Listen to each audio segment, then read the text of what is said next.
بسم اللہ الرحمن الرحیم۔ ناظرین السلام علیکم، آپ دیکھ رہے ہیں PNF پاکستان اور میں ہوں ملک اعجاز جسیال۔ ناظرین، بڑے عرصے تک دنیا دو گروپس میں بٹی رہی۔ روس اور امریکہ کے درمیان ایک سرد جنگ تھی جو برسوں تک چلی۔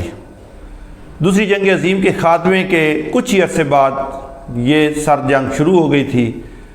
اور جس کا خاتمہ پھر افغانستان کے اندر روس کی شکست پر ہوا۔ افغانستان میں شکست کھانے کے بعد روس کی بہت ساری ریاستیں اس سے آزاد ہو گئیں، جن میں اکثریت مسلم ریاستوں کی تھی۔ لیکن اس کے ساتھ ہی امریکہ نے ایک نیو ورلڈ آرڈر کا اعلان کیا، اور یہ بھی کہا گیا کچھ دانشوروں کی طرف سے کہ اب جو جنگ ہے وہ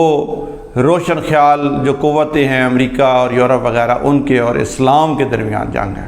یا تہذیبوں کے درمیان جنگ کا نام بھی اس کو دیا گیا۔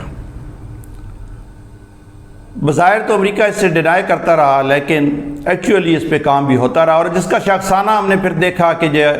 جو آپ نے عراق میں جو کچھ ہوا، پھر افغانستان میں دوبارہ سے امریکہ نے حملہ کیا، لیبیا اور ایران کے اندر تو ایک پہلے سے چل رہا تھا،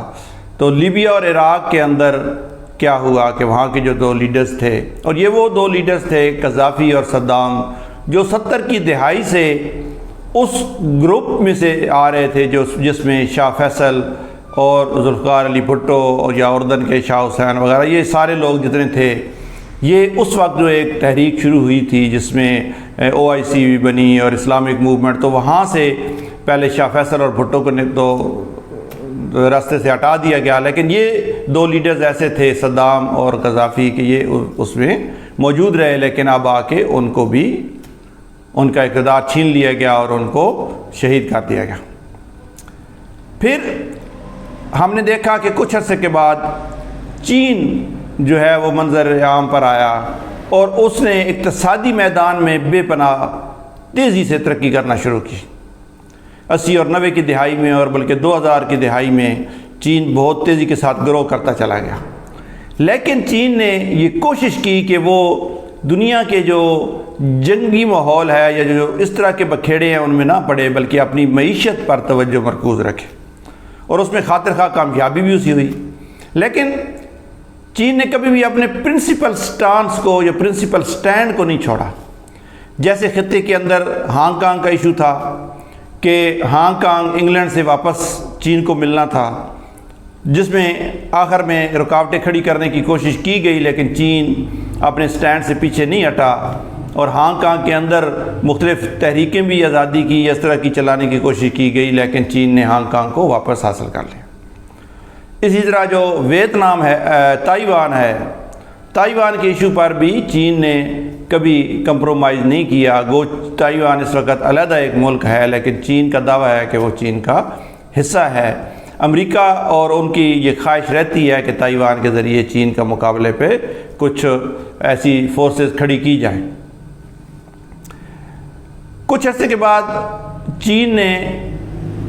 سی پیک نامی یا one belt and one road کے نام سے جو منصوبہ شروع کیا، اور پوری دنیا کے اندر اس نے پھر آگے اب پروگرس کرنا اور آگے کی طرف بڑھنا شروع کیا، تو یہ امریکہ اور مغربی طاقتوں کے لیے یقیناً ایک بہت بڑا خطرہ انہیں نظر آیا، کیونکہ ان کی جو سپریمیسی تھی دنیا کے اوپر وہ ایک طرح سے چیلنج ہوتی انہیں نظر آئی۔ تو اس کے مقابلے میں انہوں نے بہت ساری کوششیں پچھلے کچھ عرصہ سے شروع کی ہوئی ہیں، جس میں جو چین کے آس پاس ممالک ہیں جیسے پاکستان ہے، افغانستان ہے، ایران ہے، جو رشین سٹیٹس ہیں، ایون روس کے اندر بھی افراتفری پھیلانا اور وہاں پر حکومتوں کی تبدیلی میں کچھ کردار ادا کرنا۔ جیسے کچھ عرصہ پہلے وہ روس کے اندر ایک بغاوت کرنے کی بھی کوشش کی گئی۔ اسی طرح پاکستان کے اندر ڈفرینٹ قسم کی افراتفری، اور جو دہشت گردی ہے افغانستان کی اس کو پاکستان کے اندر ایکسپورٹ کرنا، جس کے بارے میں ماہرین بہت عرصہ پہلے سے یہ ایک طرح سے وہ خبردار کر رہے تھے کہ امریکہ یہ حرکت کرے گا، اور وہ اب ہم دیکھ رہے ہیں کہ وہ دہشت گردی پاکستان کے اندر آنا شروع ہو گئی ہے۔ لیکن اس سارے سیناریوں میں جو چین کو بڑی کامیابیاں ملیں وہ یہ تھیں کہ جو سعودی عرب اور گلف کنٹریز ہیں اور افریقی ممالک ہیں، انہوں نے اپنا جو وزن ہے وہ چین کے پلڑے میں ڈالنا شروع کر دیا، جس سے ظاہر ہے امریکہ کو اور زیادہ تکلیف ہوئی۔ اور ناظرین میں آپ کو بتا دوں کہ اس وقت جو صورتحال ہے، ہم آگے بھی ڈسکس کریں گے اس کو کہ بھئی یہ کیا ہو رہا ہے، لیکن ایک بات آپ سمجھ لیں کہ اس وقت جو ایک کولڈ وار ہے وہ چین اور امریکہ کے درمیان بالکل شروع ہو چکی ہے، اور ہم جو پاکستان ہے ہمارا ملک، ہم اس کولڈ وار یا اس جنگ کے اندر، یعنی میدان جنگ ایک طرح سے ہم بنے ہوئے۔ اسی وجہ سے آپ کو یہاں پر بہت ساری ایکٹیویٹیز نظر آئیں گی۔ ابھی جو G20 کا اجلاس ہوا ہندوستان کے اندر، تو وہاں پر امریکہ نے یہ کوشش کی کہ وہ اس کو G20 میں ایک ورلڈ کوریڈور کا انہوں نے نام دیا، اور اس کو یعنی ہم ایک ورلڈ کوریڈور بنانے جا رہے ہیں جو انڈیا سے سمندر کے راستے، اور کسی ماہر نے کیا خوب کہا ہے کہ بھئی وہ ڈوبتا تیرتا کوریڈور، کہ کہیں پہ وہ سمندر میں ہوگا، کہیں پہ خشکی پہ ہوگا، پھر گلف کنٹری سے لے کے اس کو ہم آگے چلے جائیں گے۔ لیکن کیا وہ سی پیک کا متبادل بن سکے گا؟ یہ امریکہ کو بھی پتہ ہے کہ وہ اس کا متبادل نہیں بن سکے گا۔ اسی لیے امریکہ ایک طرف تو یہ کو اس ورلڈ کوریڈور کو شو کر کے ان ممالک کو یہ خبردار کر رہا ہے کہ جو ممالک چین کی طرف جا رہے ہیں کہ ہم اس کے مقابلے میں اس سے بڑا کوریڈور دینے جا رہے ہیں، اور اگر آپ ہمارے ساتھ نہیں چلیں گے تو آپ کا نقصان ہوگا۔ دوسری طرف وہ پاکستان جیسے ممالک کو قائل کرنے کی بھی کوشش کر رہا ہے، اور اس کی مثال یہ ہے کہ چین کے جو سفیر ہیں وہ گوادر کے اندر جا کر انہوں نے مختلف ملاقاتیں کی ہیں، اور وہاں پر انہوں نے آفرز کی ہیں کہ آپ جو ہے وہ امریکہ پاکستان کے ساتھ مل کر اور پاکستان کے اندر انویسٹمنٹ کرنا چاہتا ہے، اور اس کو معیشت کو مل کر ہم ٹھیک کرنا چاہتے ہیں۔ ایک اور خاتون سفارتکار ہے مارگریٹ نامی، انہوں نے بھی ایک بیان دیا، اور انہوں نے یہ کہا کہ امریکہ یہ چاہتا ہے کہ وہ دنیا کے ممالک کے اندر انویسٹمنٹ کرے انفراسٹرکچر کے لیے۔ تو یہ ایک بہت بڑا، یعنی آپ کہہ لیں کہ بالکل پیراڈائم شفٹ ہے، کیونکہ امریکہ نے تو کبھی بھی انفراسٹرکچر اور ان چیزوں سوائے جو یورپ تھا اور مغربی یورپ، وہاں پر امریکہ نے دوسری جنگ عظیم کے بعد یہ انویسٹمنٹس کی تھیں اور یورپ کو ساتھ میں لانے کے لیے۔ اس کے علاوہ پاکستان ہو یا دیگر اسلامی ممالک ہوں یا دیگر افریقی ممالک ہوں، ترقی پذیر ممالک، وہاں پر کبھی بھی امریکہ نے انویسٹمنٹ اس لیول کی نہیں کی۔ وہ چھوٹی موٹی امداد ضرور دیتا رہتا ہے، لیکن کبھی بھی بڑے پروجیکٹس کے لیے نہ تو اس نے کوئی امداد دی اور نہ ہی کبھی کسی ملک کو اپنے پاؤں پر کھڑا ہونے کے قابل بنایا۔ لیکن اب سی پیک چونکہ چین کا ماڈل یہ ہے کہ آپ دوسرے ممالک کو بھی ترقی دیں، صرف چین کی ترقی نہ ہو بلکہ ون ون سچویشن ہو۔ جس ملک میں بھی آپ جاتے ہیں وہاں پہ انفراسٹرکچر ڈیولپ کریں، وہاں پر اکنامک زونز بنائیں، انڈسٹری وہاں پر اپنی بھی لگائیں، ان کی انڈسٹری کو ڈیولپ کریں اور مل کر گرو کریں۔ اور چین اب اس کولڈ وار سے، یعنی جو چین کا ایک سٹانس تھا کہ وہ ڈپلومیٹیکلی بڑے سافٹ رہتے ہیں، اب اس نے آہستہ آہستہ اس خول سے باہر نکلنا شروع کیا۔ اور جب یہ جنوری فروری میں چین کے جو صدر ہیں شی جن پنگ، یہ جب ایک بار پھر چین کے صدر منتخب ہوئے تو انہوں نے جو تقریر کی اس کے اندر انہوں نے بڑے واضح اشارے کیے، اور انہوں نے یہ کہا کہ جو چین کے دشمن ہیں اور جو چین کے گرد گھیرا تنگ کرنے کی کوشش کر رہے ہیں، ہم ان کو سے بھی نپٹ لیں گے اور ہم ان کا مقابلہ کریں گے۔ ہم کبھی بھی جنگ نہیں چاہتے، لیکن ہم اپنا دفاع کریں گے اور اپنے مفادات کا تحفظ ضرور کریں گے۔ تو اس سے یہ ظاہر ہوتا ہے کہ چین بھی اب کھل کر سامنے آ رہا ہے، اور امریکہ اور چین جو ہیں وہ ایک دو متحارب قوتیں آپ کو آنے والے دنوں میں نظر آئیں گی۔ چین گلف کنٹریز کو اور افریقی ممالک اور بہت سارے یورپ کے بھی کچھ ممالک کو اور روس وغیرہ کو ساتھ ملا کر جو امریکی کرنسی ہے ڈالر، اس کے اگینسٹ بھی وہ ایک محاذ بنانے جا رہا ہے، اور برکس کے نام سے جو ایک کرنسی وہ لانچ کرنا چاہتے ہیں۔ یا ویسے بھی جو ڈالر کے اندر اب چین تجارت کرنے سے گریز کر رہا ہے، روس تجارت کرنے سے گریز کر رہا ہے ڈالرز کے اندر، اور وہ اپنی لوکل کرنسیز کے اندر تجارت کرنا چاہتے ہیں۔ پاکستان جیسے ممالک کو بھی وہ یہ کہہ رہے ہیں کہ آپ ہمارے ساتھ ہماری جو لوکل کرنسیز ہیں ان کے اندر تجارت کریں۔ چین کے صدر نے اپنی تقریر میں بار بار اپنے عوام کو پرسکون رہنے کی تلقین ضرور کی، لیکن ساتھ ہی ساتھ انہوں نے یہ بھی کہا کہ ہم ہر وقت اس پوزیشن میں یا ہر وقت ہم تیار ہیں ہر قسم کے حالات کو فیس کرنے کے لیے۔ اور امریکہ اور ان ممالک کو انہوں نے ایک طرح سے کھلی دھمکی دی کہ اب ہمارے معاملات میں ٹانگ نہ اڑائے۔ تائیوان کے حوالے سے بھی انہوں نے بڑا سخت موقف کا اختیار کیا کہ ہمارے علاقے میں یا ہمارے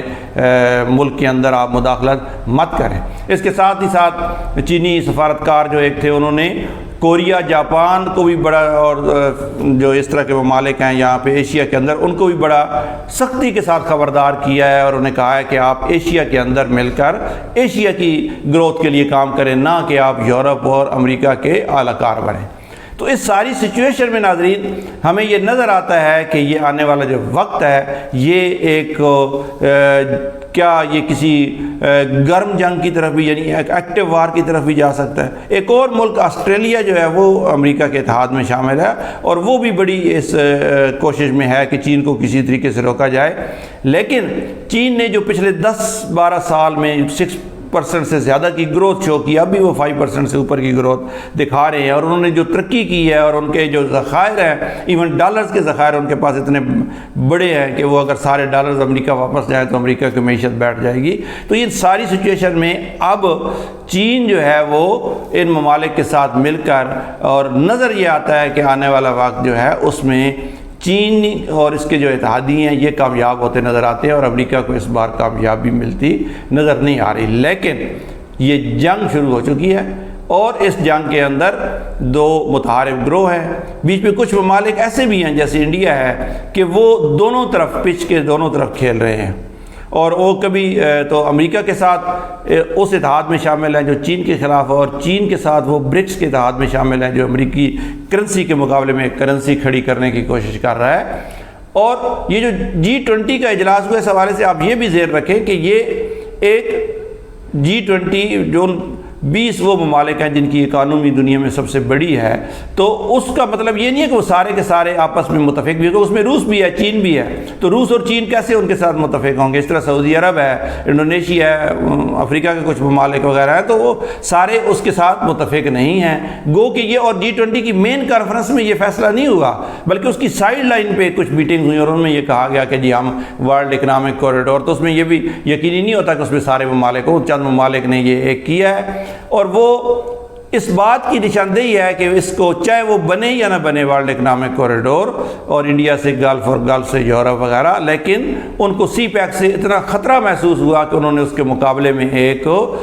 کوریڈور یا ایک پروجیکٹ لانچ کرنے کا اعلان کر دیا، تاکہ دنیا کی توجہ جو ہے وہ سی پیک اور ون بیلٹ ون روڈ سے ہٹائی جا سکے۔ لیکن لگتا یہی ہے، اور پاکستان کی ابھی ایک جو پاکستان کو اس کے ثمرات جو ملنا شروع ہوئی ہیں، ان میں ایک چھوٹی سی چیز، اس کے اوپر ہم ایک علیحدہ ویڈیو بھی بنائیں گے، لیکن یہ ہے کہ